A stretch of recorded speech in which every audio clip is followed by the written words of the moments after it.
Korte king Angeles City, Pepalwal arrest warrant versus Harry Roque, Cassandra Ong at 48 pang kaugne ning human trafficking. Ana maralan at 86 milyong sabu, mesabat king syudad ning Angeles. Mabilog slate ng Mayor Vilma Caluwag, sinambot king eleksyon. Government employees magumpisa ng tanggap mid-year bonus. Bayo at mas malawak pang serbisyo pag maragol ning Converge ICT Solutions Incorporated.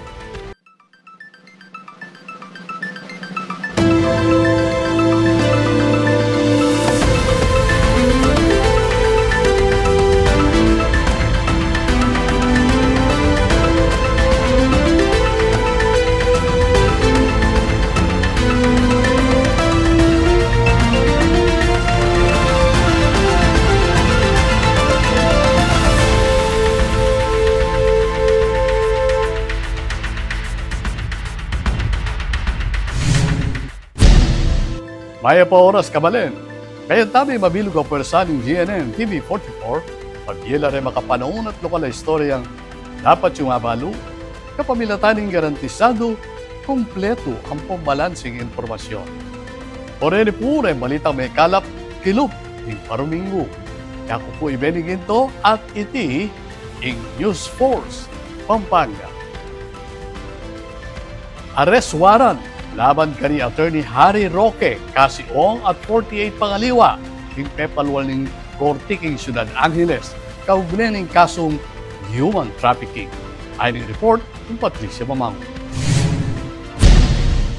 Pepalwal ning Regional Trial Court Branch 118 king Angeles City reng arrest warrant laban kang dating presidential spokesperson Harry Roque, negosyanteng Cassandra Lee Ong at 48 pangaliwa uli ning kasong qualified human trafficking ang mikikaugnayan king operasyon ning Lucky South 99 Pogo Hub king Porac.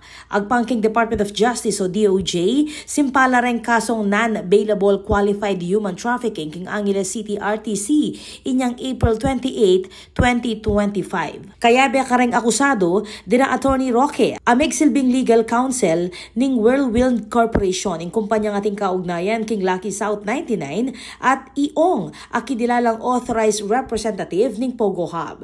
Sa lukuyang atyuking Netherlands Roque agpang king DOJ ing arrest warrant malyarya kanung makaapekto king application ning asylum ng Attorney Roque. June 2024 inyang iraidereng otoridad ing Lucky South 99 king Porac uli ning illegal aktibidad kabilang na ing human trafficking. Ako po, Patricia Mamangon para king News Force Pampanga. Balitang tutuking balen, susuyo. Mabot king 686 million pesos alaganing pagsuspetsang Shabu ing may kumpiska king drug buy-bust operation king Barangay Santo Domingo, Ciudad Angeles ngening nilabas sa Miyerkules, May 14. Ayon report.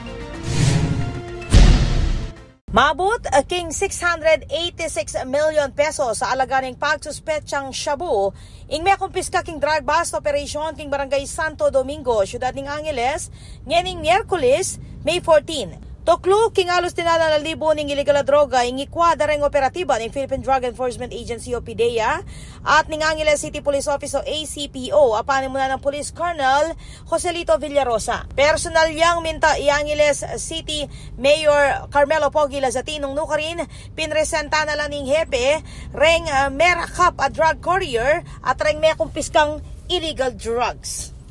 Arestado keting metong Chinese national at asawa na niting Pilipina. Ako po, Patricia Mamangon para king News Force Pampanga. Balitang tutuking balen, susuyo. Droga ang magkaulagang 7.5 million pesos mesabat king Port of Clark. Ayon ulat ng Lawrence Tolentino. Asabat na ng Philippine Drug Enforcement Agency o PDEA ing 1.2 kilo ning shabu ang mamalagang 7.5 million king metong interdiction operation king Port of Clark anyang Webis out ning Mayo. Ing package may nibatan niya Kuala Lumpur, Malaysia. Maglaman niyang metong Philips Power Pro Compact Vacuum Cleaner ating 5 dalan at 28 gramo a droga at metong rice cooker ating 5 dalan 74 gramo a shabu. Ing amano ng operasyon Penimunan dereng operatiba ng PIDEA Clark International Airport Interagency Drug Interdiction Task Group, Bureau of Customs Port of Clark, Philippine National Police Aviation Security Unit 3 at Drug Enforcement Group. Ako po'y Lawrence Tolentino para King News Force Pampanga, Balitang Tutu, King Balen Susuyo. Kaya kayo lang ang tabayanan. Mabilog slate ng Mayor Vilma Caluwag, sinambot king eleksyon. Government employees magumpisa ng tanggap mid-year bonus. Bayo at mas malawak pang serbisyo pag maragol ng Converge ICT Solutions Incorporated.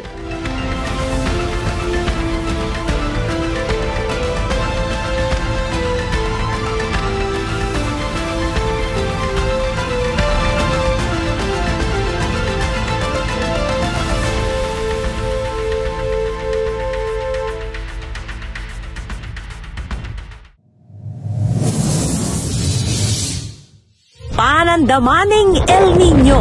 Kung toro papali o mitatasing temperatura, daragul mo naman ing pamangailangan king kuryente. King daragula demand king kuryente asang kaning paning pamangamit kareng appliances kalupaning aircon, freezer at refrigerator. Asahan tamo naman na siguradong tuki ing kimot ning presyo ning kuryente amani batan king wholesale electricity spot market. Inya naman papaganakan ning Sfelapco kareng hanggang consumers ing paniguradong pamagbayo ning konsumo at presyo ning kuryente balang kilowatt hour. Manatiling makayantabe king kaya kaming Facebook page para kareng latest advisory. Beto nga paganaka, ibat king Sfelapco.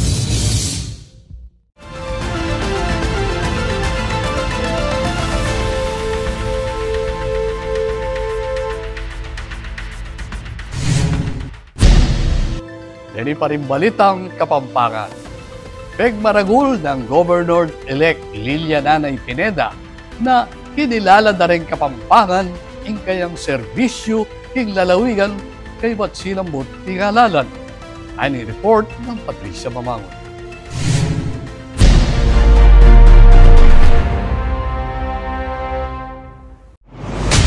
Matagumpay ang mibalik bilang pasibayong governor ng Pampanga, Vice Governor Lilia Nanay Pineda kay Batsinambot king gubernatorial race inyang alalan. Binida ng governor-elect na alayang ginastos king kayang kampanya. Masaya kasi ala kong ginastos pero binotora ko rin tao na almost 700,000 plus. Ala kong vote buy. Ali ko ginastos. Aminado Pineda na kanu meka pangampanya kareng Maracala Barangay king probinsya pero maswelo kanu iti king ikwa ng boto at tuklo king migit 707,000. Ara ko ikit ano siya kumantino. Ako siya. Ego brako. Manuel Pineda na patunay kanu iti na kinilala dareng Maracala Kapampangan ing karelang agawang serbisyo. Kapartner ing anak ay Vice Governor-elect Dennis Delta Pineda. Kasi isusopang kami. May gobra kami. Kasi kumarog ka salon may kami gobra, di ba? May gobra, talagang maragul ka gastos. Ako po, Patricia Mamangon para King News Force Pampanga. Balitang tutuking Balen, Susuyo. Sinambot siya ang kumpletong slate ng Team Laban San Fernando. Apanin mo na ng Mayor Vilma Caluwag ay nilireport.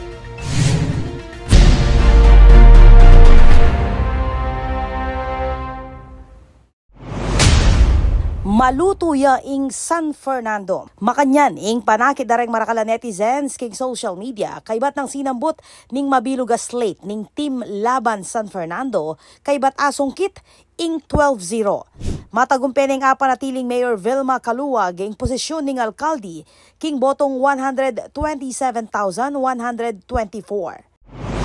Dakatong salamat kareng Fernandinos kareng gampong tinabili up to the last minute kareng maging matibay ako pong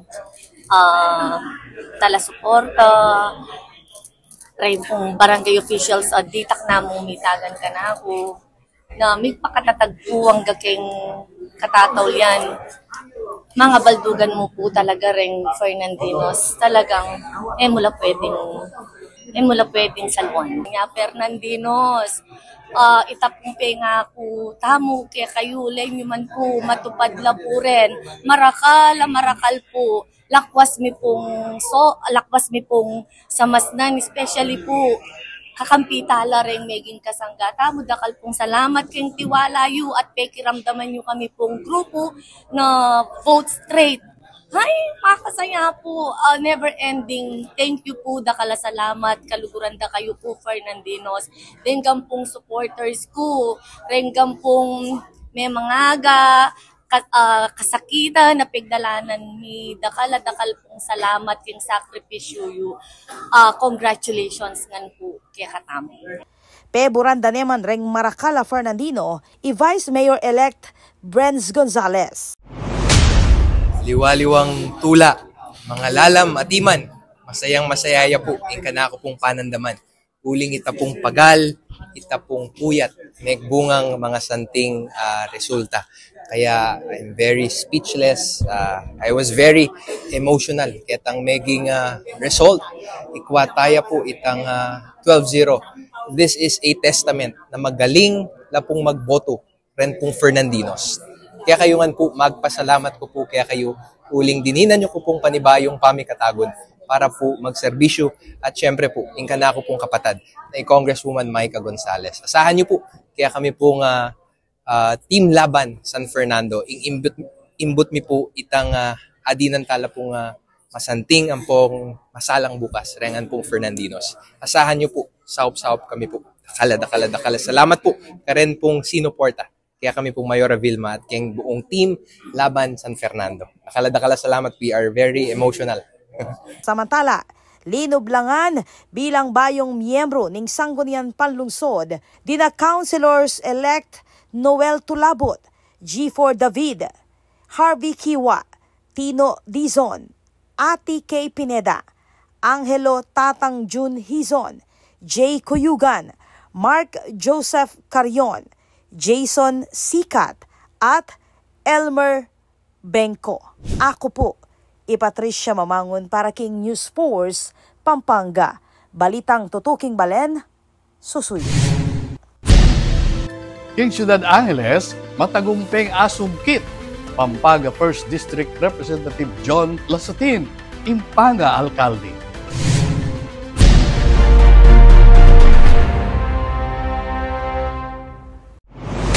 Ikwaning Pampanga 1st District Representative Carmelo John Lazatin II ing tiwala dareng mayoryang Angeleños kay bat sinambot king mayoral race king Ciudad Angeles king genapan na eleksyon. Opisyal na neng pinroklaman ng COMELEC John Lazatin bilang bayong halala mayor ning Angeles. Simbot neng Lazatin i-retired General Oscar Albayalde. Tuklo king 98,164 ing botong ikwanang Lazatin. Pepasalamat JT king tiwalang binyeda reng memalen at makasadyaya kanu iting suklian na serbisyo at programa apakinabang nandareng kerakalan. Samantala, sinambot naman king Vice Mayoral race dating Councilor Amos Rivera. Bihalal naman bilang bayong City Councilors dina Attorney Pog Solier, JC Aguas, Cap Niknok Banyola, Marang Morales, Edu Pamintuan, Ron Pineda, Alex Injonco, Doc Mitch Bonifacio, Attorney Jessel Dairit at Racco Del Rosario. Ako po, Patricia Mamangon para King News Force, Pampanga. Balitang tutuking balen, susuyo. Manatili makatutok king weekend edition ng News Force, Pampanga.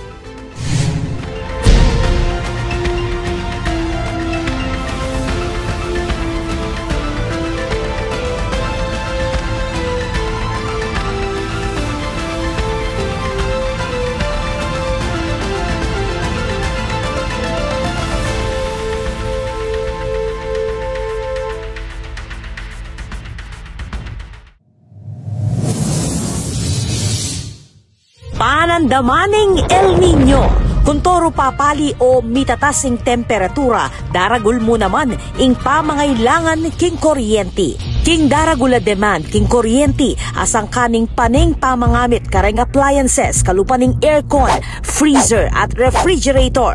Asahan tamo naman na siguradong tuki ing kimot ning presyo ning kuryente amani batan king wholesale electricity spot market. Inya naman papaganakan ning Sfelapco kareng hanggang consumers ing paniguradong pamagbayo ning konsumo at presyo ning kuryente balang kilowatt hour. Manatiling makayantabe king kaya kaming Facebook page para kareng latest advisory. Beto nga paganaka, ibat king Sfelapco.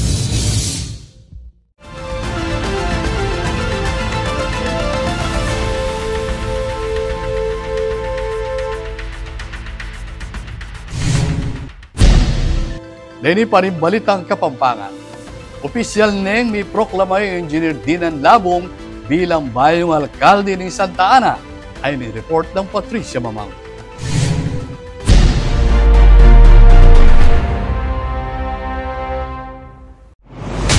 I-engineer Dinan Labong ing maging bayong alkalde ning Santa Ana. Iti kay ba ng sinambot Labong king mayoral race king Balen king botong 17,314. Simbot na lang Labong din ang mayoral candidate Banong Baro at Rolando Maglangke. Pasalamat siya Mayor-elect Dinan Labong king tiwalang pakit da reng mayoryang memalen kaya. Ako'y natutuwa sa nangyari dahil sa hindi ko akalain na ganyan ang sa akin ng ating mga kababayan. So walang sawang pagpapasalamat ko sa aking mga kababayan at yung lahat na nadinig sa akin, yun ay gagawin ko. Hindi ko sila bibuguin para lalo silang masaya para sa akin. Hindi sila magsisisi sa ginawang pag-suporta sa akin na binigyan ng suporta ang aking tagumpay ay talagang overwhelming. So masaya po ako. Talaga nakita ko ang pagtanggap nila sa akin base sa resulta halos sa lahat ng barangay. Hindi ang magkakamali sa lahat ng barangay ang hindi ko panalo pero 13, 12 ata ang talagang landslide. Sinigurado ng Labong na magawala ren kayang pengako inyang kampanya kabilang na keting Pamanalakad Hospital at ing State University. Tuloy na yun. Actually, pinaplano ko na nga at this point kahit hindi pa ako upo. I-donate ko na sa Department of Health. I-donate ko na sa State University, sa Pampanga State University, ang lupang pinangako ko pagpagtatayo ng ospital at ang eskwela. Sa Pampanga State University, ang lupang pinangako ko pagpagtatayo ng ospital at ang eskwela. May nagumpeya naman ang kayang kaalyado para Vice Mayor ay Oday Nakpil. Overwhelming, inimpepal to dalugoday ni kanako at emuke ni mayayari ni. In fact, itang hanggang sacrifice na kaya kami, itang pilang days, even months, at tutukyanda kami, isuportada kaya kami rin kanako kabalen. Asne karagol, impaki bata mi karela, this is just the beginning of a really very big obligation to Santa Ana. Samantala, sinambot naman para konsehal ning Balen dina Omeng Concepcion, Jerome Gadi, Soy Guevara, Art Diaz, Anthony Alfonso, Gio Messina, Miriam Lansangan at Verhel Malyari. Ako po, Patricia Mamangon para King News Force Pampanga. Balitang tutuking Balen, susuyo. Good news kareng magobra king gobyerno. Agpang king DBM, nagumpisa na ing pamamiyang mid-year bonus. Inyang May 15 ay ni-report. Kinumpirma ng Department of Budget and Management o DBM Secretary Amena Pangandaman na magumpisa inyang May 15 malyarida ng atanggap reng kwalipikadong empleyado ng gobyerno ing karalang mid-year bonus sa katumbas ning pabulang basic pay. Agpangkang Pangandaman ating kabilugan na 63 billion pesos ing sinadya para king mid-year bonus na reng empleyado ng gobyerno ngening 2025. King alagang iti 47.5 billion pesos para kareng civilian personnel, kabang 16.1 billion pesos naman para king military at uniformed personnel. Apamye na nakanuning DBM ing pondo kareng ahensya, inya pang January, inya kukulay ching secretary kareng pamuntok na ring ahensya at LGU, bang agad na lang apamye reng bonus. Saklo ning mid-year bonus ng empleyado karang hanggang branch ng gobyerno kabilang na ring regular, casual, contractual, appointive at elective posisyon. Kaya bela naman ring atsuking Armed Forces of the Philippines, in PNP, BFP, BJMP, PCG at aliwa pang uniformed personnel. Ako po, Patricia Mamangon para King News Force Pampanga. Balitang tutuking Balen, Susuyo. Memye ang kapabaluan ng Bank of Commerce, dikil king gustong pamanalan karing pera. Ay ni-report ng Jersel Martin. Edukasyon di kilking financial literacy ing metong karengyang pang ng programa ng Bank of Commerce o BOC. Yan ing pepasyag ng Melanie Ginto, ing branch manager ng BOC king Angeles. Kayag na ning pamagbisita na niti king Kapihan Media Forum ng Pampanga Press Club king Sisotel Clark. Keti, binida ng Ginto ing balaw sa progreso ng bangko at ring serbisyong yampang dareti. Today po, we are happy to share with you. Topic of our seminar is financial literacy. By the way po, let me give you a profile of our bank. We are an affiliate of San Miguel Corporation since 2008, and Bank of Commerce is publicly listed universal bank focused on helping clients, communities, and conglomerate partners by delivering the best choice of financial services. So Bank of Commerce has 140 branches and 268 automated teller machines, including cash kiosks, strategically located nationwide. Keti dinikdiking ulaga ng gustong financial planning at numakanalo makapanipon pera kapamilatan ng planning cycle. So, what is financial planning po? Sino po kaya ang pwedeng mag-share ng thoughts?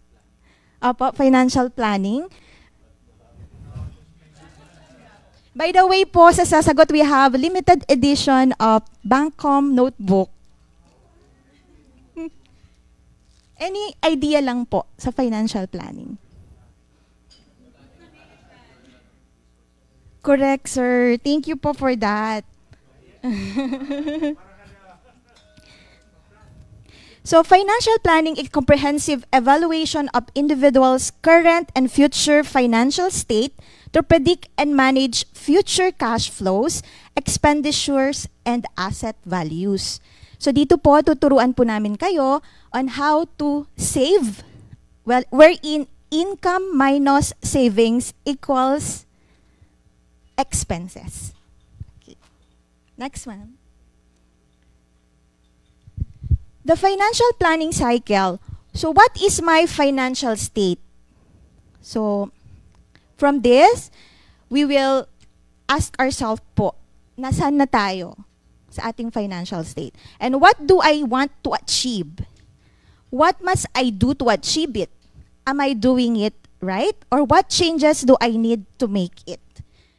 Dinitali nemo naman ng programang SMART ang mga bandugang specific, measurable, attainable, relevant, ampo time-based. In financial planning, we also share the specific, the smart way, where in a specific state exactly what is to be done. Measurable includes how the goal can be measured. Attainable determines steps to reach the goal. Relevant, do not set goals for something unrealistic. And time-based, state when the goal will be met.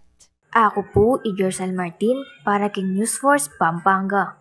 Balitang tuto, King Balen, Susuyo. Manatili makatutok king weekend edition ng News Force Pampanga.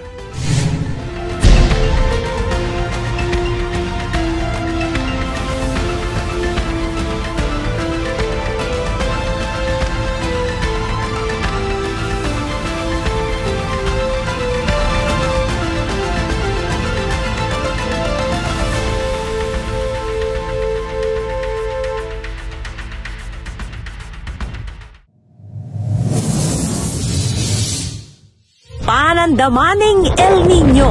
Kung toro papali o mitatasing temperatura, daragul mo naman ing pamangailangan king kuryente. King daragula demand, king kuryente, asang kaning paning pamangamit kareng appliances, kalupaning aircon, freezer at refrigerator.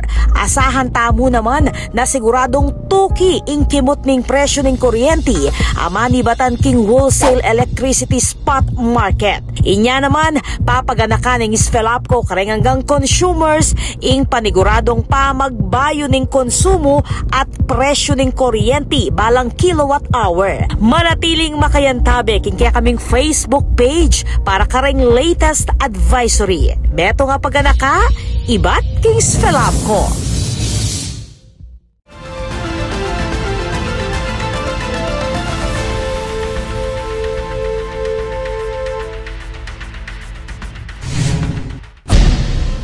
Dali pa rin balitang dapat tamang tutukan.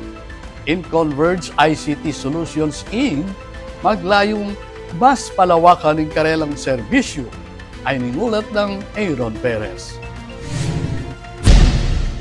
In Converge ICT Solutions Incorporated, metong karing manimunang internet provider king Luzon. Kapag nasandang apalawak ing karelang serbisyo king Visayas, Ampong Mindanao. Agpang kang John Paul Aguilar, Senior Vice President king Converge, atin lang 2.5 million a household subscribers king Pure Fiber Technology. Anyang milaba sa Banwa. At target na pang akit ing 1 million adagdag a subscriber king Banwang Iti. When he says leave no one behind, no, we're really going to cover, no, all of the segments, most of the segments of the society, no. We have an offering kanina po diniscuss ni Al, no. We have something for the ABC market, even for the D, and then yun nga, no, yung E na paangat na po, no. We have the prepaid brand now, no. So this is the this is the main strategy for 2025. Maliban karing bayong business consumer offerings, apay kilala daking kapihan ning Pampanga Press Club inyang May 14, 2025 at ila pang aliwang serbisyo akalupan na ning IPTV na mas maglayong mapagserbisyuhan ing mas dakal abaleng Pilipino. Ako po'y Aaron Perez para king News Force Pampanga. Balitang tutu para king Baleng Susuyo. Mitas ing panakita ng Converge king 13.2% king first quarter ng Banwa kapamilataning pepasiknangan a performance. Naitala ng Converge ICT Solutions Incorporated ang 13.2% na pagtaas sa kabuuang kita nito para sa unang quarter ng 2025 na umabot sa 10.8 billion pesos. Pinangunahan ito ng matatag na performance ng residential at enterprise segments. Umakyat ng 11.5% ang kita mula sa residential sa 9.1 billion pesos, habang tumaas ng 22.9% ang enterprise sa 1.7 billion pesos. Pinalawak ng kumpanya ang serbisyo sa pamamagitan ng bagong residential bundles at pagiging opisyal na reseller ng Starlink para sa malalayong lugar. Nakikipagtulungan din ito sa Ribbon Communications para palakasin ang network capacity. Ginawaran ng Converge ng ilang parangal mula sa UCLA para sa pinakamabilis na fixed internet at pinakamahusay na user experience. Itinaas din ng MSCI ang ESG rating ng kumpanya sa AA dahil sa mga hakbang sa pamamahala, sustainability at data security. Ako po, Patricia Mamangon para king News Force Pampanga. Balitang tutuking Balen, susunod. Panalakaran ng News and Public Affairs Team ng GNN TV44, ngatinan kayong mata sa kalidad ni lokal na pamagbalita bilang panatang serbisyo karisablang Kapampangan. Ako po ay Benny Ginto at ini in News Force Pampanga. Balitang tutu, King Balen, susunod.